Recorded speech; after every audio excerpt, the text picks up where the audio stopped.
Hi everyone, easy रसोई में आपका स्वागत है। चलिए आज दाल का पीठा बनाते हैं। इसके लिए मैंने 250 ग्राम के आसपास दाल लिया हुआ है, चने का दाल। उसको 3 घंटे भिगो करके रखा हुआ था। धो करके अभी पकने के लिए मैं डाल रही हूँ।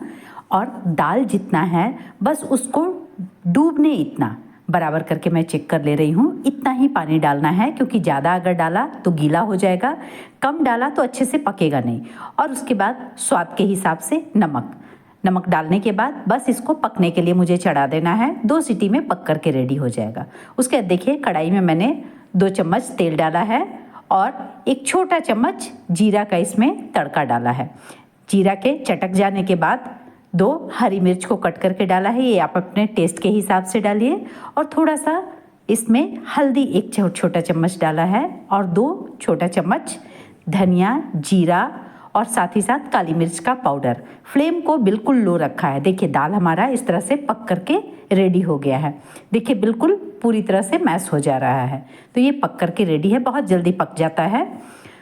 अभी इसको मसाले के साथ मिक्स करना है। देखिए पानी भी हमारा ज़्यादा नहीं है। ज़्यादा अगर पानी रहता है तो सुखाने के लिए भी तकलीफ होता और साथ ही साथ थोड़ा वो गीला रह जाता है। इसलिए पानी डालने के समय आपको उसका अंदाज़ा रखना होगा। अभी देखिए इसको मसाले के साथ मिक्स करते हुए अच्छे से दबाव डालेंगे, ताकि ये पूरी तरह से देखिए मैश हो गया है हमारा। इस तरह से मैश होकर के ये रेडी हो गया है। और इसको फ्लेम को ऑफ करने के बाद भी ये थोड़ा सूखता है, ठंडा होने के बाद सूख जाएगा। तो हमारा बन करके रेडी है। लास्ट में थोड़ा सा धनिया पत्ती मैंने डाल दिया है। अगर आपको अदरक पसंद है तो आप अदरक भी इसमें कस करके डाल सकते हैं, उससे भी टेस्ट अच्छा होता है। कुछ लोगों को नहीं चाहिए, इसके लिए मैंने नहीं डाला है। धनिया पत्ती को डालने के बाद मिला करके फ्लेम को ऑफ कर दिया है। बस हमारा ये दाल रेडी है।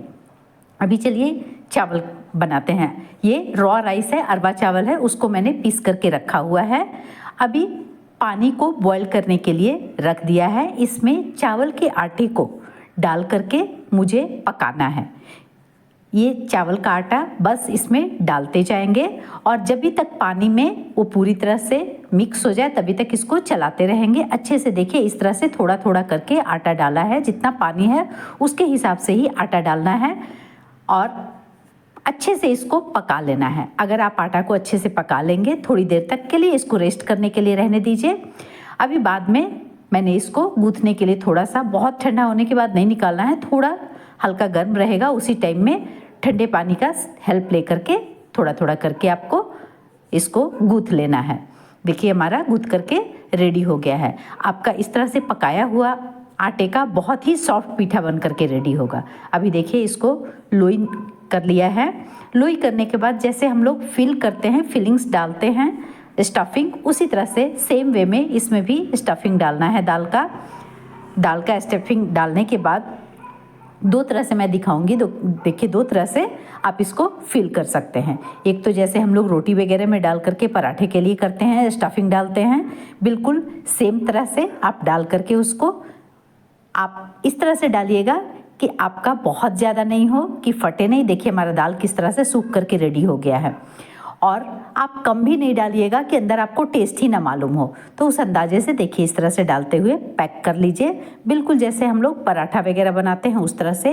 और हाथ का दबाव देते हुए एक तरफ से उसका निकाल लिया है मैंने कोना और दूसरी तरफ से ऐसे निकाल लिया है।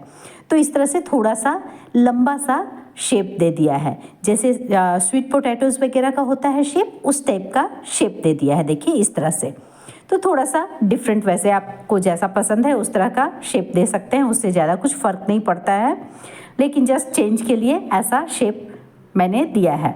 अभी दूसरी तरह से भी मैं फिल करके आपको दिखाती हूँ कि दूसरी तरह से किस तरह से फिल करते हैं। बिल्कुल लोई ले करके उसी तरह से गोल आप कर लीजिए। गोल करने के बाद इसका एक कटोरी जैसा शेप कर लेने के बाद इसमें दाल को डाल दीजिए, जितना आपको पसंद है उसके हिसाब से, और जितना उसमें जा सकता है उसके हिसाब से आप दाल डाल दीजिए। और देखिए दाल डालने के बाद इसको थोड़ा सा डिफरेंट वे में, देखिए चौड़ाई में ऐसे दबा करके पूरे को लंबाई जैसा करते हुए इसको पैक कर लेना है और इस तरह से थोड़ा सा हाथ से शेप दे देना है। तो ये भी लंबा जैसा स्वीट पोटैटो टाइप का शेप हो जाएगा। तो इस तरह का अगर आप चाहिए तो ट्राई कर सकते हैं। अभी पानी को देखिए इस तरह से मैंने सारा बना करके रेडी कर लिया है। अभी पानी को भी मैंने साथ ही गर्म होने के लिए रख दिया है और पानी को मुझे चेक करना है। जैसे ही पानी बॉइल्ड होता है, देखिए हमारा पानी बॉइल्ड हो रहा है और पानी फुल नहीं लेना है, ये 3/4 तक ही होना चाहिए, उससे ज़्यादा नहीं होना चाहिए, नहीं तो फिर गिरने लगेगा पानी। अभी इसमें सारा पीठा मुझे डाल देना है। पीठा इतना ही डालना है जो पूरी तरह से पानी में डूब जाए, उससे ज़्यादा नहीं डालना है। देखिए पूरी तरह से मेरा पानी में डूब गया है, इसके लिए मैंने इतना डाला है, इससे ज़्यादा नहीं डालना है। और इसको कवर करके फुल फ्लेम पे कुछ देर तक पकने के लिए मैं छोड़ दूँगी। अभी जब ये कच्चा है तो पूरा पानी में बैठ गया है, पूरा नीचे की ओर पानी में चला जाता है। लेकिन जैसे ही ये पक कर के रेडी होगा वैसे ही ये पूरी तरह से सारा ऊपर आ जाएगा। इसके पकने का चेक करने का यही है, जैसे ही पकेगा वैसे पूरी तरह से ऊपर आ जाएगा। देखिए कवर करके मैंने छोड़ दिया था। 2-3 मिनट से ज़्यादा टाइम नहीं लगता है क्योंकि ऑलरेडी आटा जो है वो हमारा पका हुआ है, अच्छे से पक जाता है। तो इसके लिए इसमें थोड़ा सा डाल करके बस पकाना रहता है, बहुत ज़्यादा नहीं। लेकिन आप इस तरह से पकाएंगे तो बहुत ही सॉफ्ट होकर के रेडी होता है। बहुत लोग इसको भाप के ऊपर से भाप देते हैं, जैसे इडली वगैरह पकाते हैं तो उस तरह से, लेकिन वो थोड़ा उतना सॉफ्ट नहीं होता है जितना ये सॉफ्ट होता है। तो ये आपका बहुत ही सॉफ्ट होगा और टेस्ट भी अच्छा लगेगा। कभी आप एक बार पानी में डायरेक्ट डाल करके पका करके देखिए, बिल्कुल अलग तरह का। देखिए जैसे जैसे पक रहा है सारा ऊपर निकल करके आ जा रहा है, अपने आप सारा ऊपर आ जाएगा। अभी बस इसको हम लोग को निकाल लेना है क्योंकि ये पक करके पूरी तरह से रेडी हो गया है। निकालते समय थोड़ा सावधानी बरतना होता है क्योंकि पका हुआ इतने अच्छे से रहता है और सॉफ्ट रहता है कि टूटने का डर रहता है, इसलिए आराम से धीरे धीरे करके एक एक करके निकालना होता है। उस समय थोड़ा सा सावधानी रखिएगा, बस इतना ही ध्यान रखना है। और बाकी बनाना बहुत ज़्यादा मुश्किल नहीं है, आसानी से। ये एक ट्रेडिशनल रेसिपी है जो विंटर के सीज़न में काफ़ी बनाया जाता है और हेल्दी भी है। आपको इसमें बहुत ज़्यादा तेल मसाला का इस्तेमाल नहीं हुआ है, तो हेल्दी के साथ ही साथ टेस्टी हमारा एक ट्रेडिशनल रेसिपी है जिसको आप कभी चेंज के लिए बना सकते हैं। आप बनाएंगे, खाएंगे, आपको टेस्ट अच्छा लगेगा। कभी आप चेंज के लिए बना करके देखिए। देखिए किस तरह से अंदर से पूरा हमारा फिलिंग है। तो फिलिंग भी आपको डालते समय थोड़ा सा ध्यान रखना है कि बहुत ज़्यादा फिलिंग नहीं डालना है, लेकिन बहुत कम भी नहीं डालिएगा। देखिए इस तरह से, तो खाने में आपको टेस्ट भी एक बैलेंस मिलेगा। तो कभी आप इसको ट्राई कीजिए, बनाइए, खाइए। अच्छा लगा तो लाइक और शेयर कर लीजिएगा, साथ ही साथ मेरे चैनल को सब्सक्राइब भी कर लीजिएगा।